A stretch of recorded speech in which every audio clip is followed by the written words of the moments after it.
it used to be that those of us on the left understood that neither the Democrats nor the Republicans have our best interests at heart. We understood that we live in a two-party, one-party system where both sides represent the corporate interests and neither one of them represents us.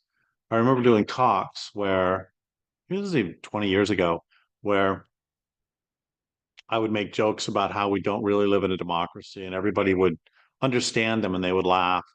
And then I would also say, so for those of you who don't believe or who do believe we live in democracy, do you believe that corporations take better care of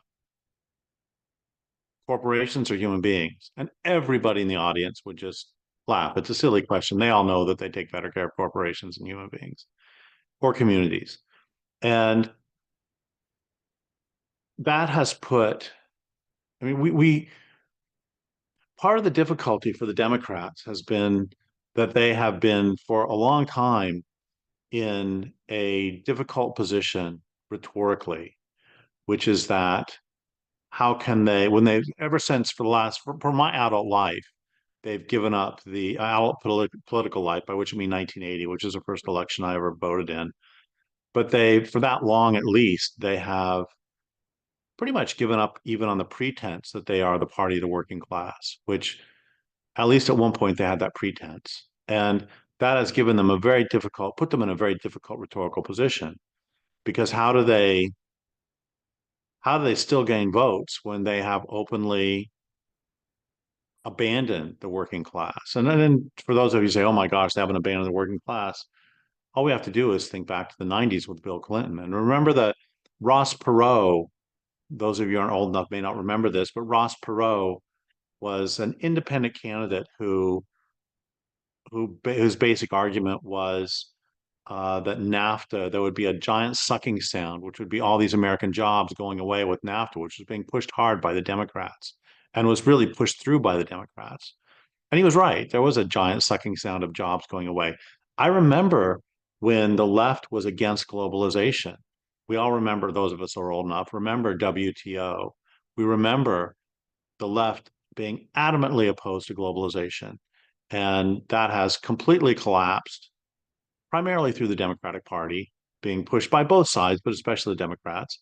And so the Democrats were in a difficult place.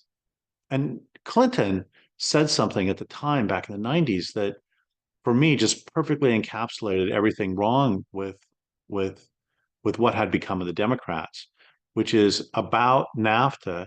He said, I feel your pain.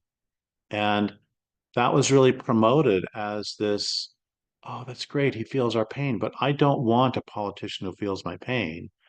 What I want is a politician who enacts policies that are actually for the material benefit of the issues I care about. And so having abandoned the working class that much, as I said, this has left the Democrats in a difficult rhetorical position. And the difficult rhetorical position, the way they've resolved that is pretty much for my adult political life. The primary argument that the Democrats have had, and the one that they just absolutely flog, is vote for us because at least we aren't Republicans. And I've seen them do this. They did this with certainly Bush the first. They did this with Bush the second. They're certainly doing it with Trump. I've seen so many people acknowledge that that is the only reason they're voting Democrat is, God, we have to stop Trump. And that's the sort of argument that can work. But the thing that surprises me is that it works every 4 years. And it continues to work. Again, that's just been the argument. Vote for us because we're not Republicans.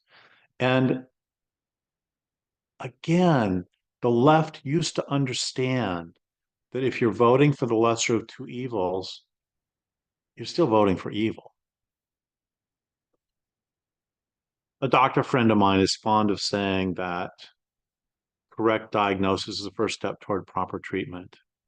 And so long as we accept that we have a political system that does not serve us, but instead serves corporations.